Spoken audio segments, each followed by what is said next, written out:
So hello everyone, তোমরা সবাই কেমন আছো? আশা করছি অনেক ভালো আছো। চলো আবার একটা রান্নার ভিডিও নিয়ে এলাম। আজকে করব হলো কাটলেট।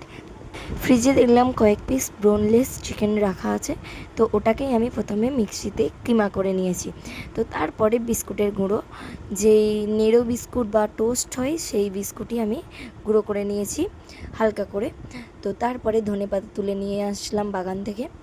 ধনেপাতা, আদা, রসুন, কাঁচা লঙ্কা, পেঁয়াজ একসাথে সবই পেস্ট করে দিয়ে দিয়েছিলাম, যাতে না গালে পড়লে ঘ্যাস ঘ্যাস করে, এই জন্য আমি পেস্ট করেছিলাম।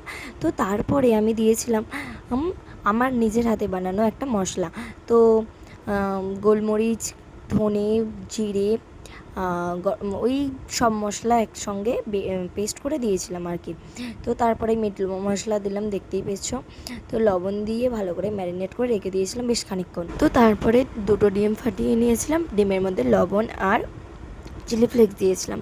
তো তারপরে কাটলেটের শেপটা করে নিয়েছিলাম। তারপরে প্রথমে ডিমের কোট দিলাম, বিস্কুটের কোট, আবার ডিমের কোট, আবার বিস্কুটের কোট দিয়ে তেলে ভেজে নিয়েছিলাম আমি।